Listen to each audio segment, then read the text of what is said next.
Hey, salut les amis, c'est Kikoff et aujourd'hui on va parler d'un animé qui est Batman Ninja. Alors voilà, déjà je sais que vous allez me dire what, qu'est-ce qui se passe?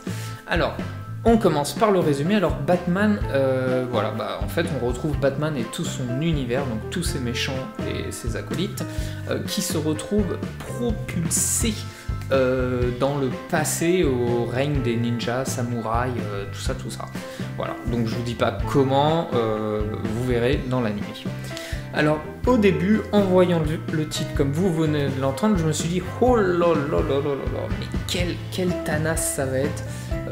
Voilà, parce que faut vous dire que dans les BD, je ne pense pas, je ne connais pas toutes les BD, mais je ne pense pas qu'il y a un moment cette référence et tout.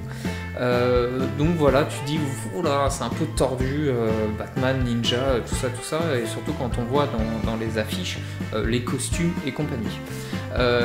Alors du coup, j'ai dit je vais aller le regarder quand même, mais en mode déconnecté, quoi, sans penser à ce qui existe ou pas.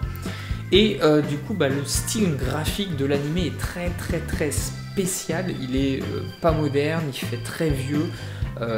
Il fait pas vraiment dessin animé comme on peut regarder aujourd'hui et tout.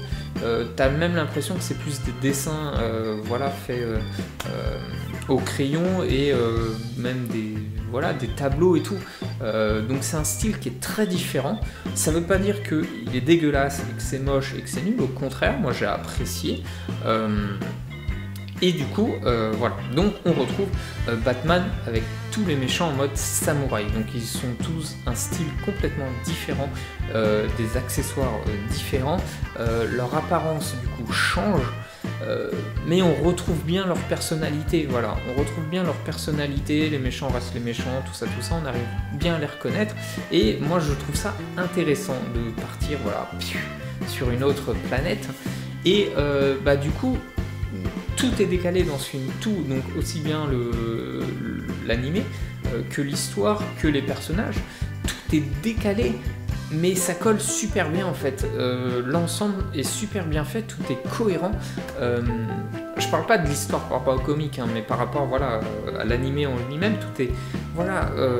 Et moi j'ai adoré, ça présente une nouvelle histoire complètement décalée et j'ai adoré. Voilà, j'ai adoré.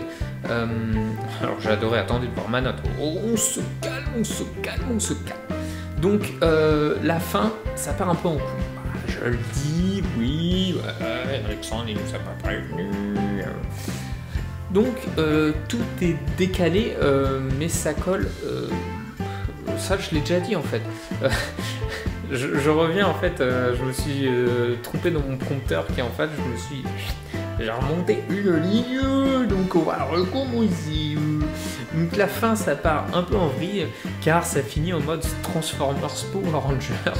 C'est trop méga délire, mais ça reste sympa, voilà, c'est rigolo. Je m'attendais pas à ça à la fin, et je pense qu'ils ont été un petit peu trop loin, mais voilà, c'est sympa et c'est rigolo. Le film, enfin l'animé, il faut vraiment le prendre comme un super bon divertissement à son pépère, quoi. Faut pas le prendre comme un super film, comme la suite des voilà. Faut le prendre voilà comme un film vraiment à part, qu'ils ont essayé un petit délire et tout, un bon petit divertissement. Qui est sympa, voilà, qui est sympa, et du coup c'est pour ça que je lui donne un 3, mais c'est plutôt un bon 3, un 3 positif, quoi.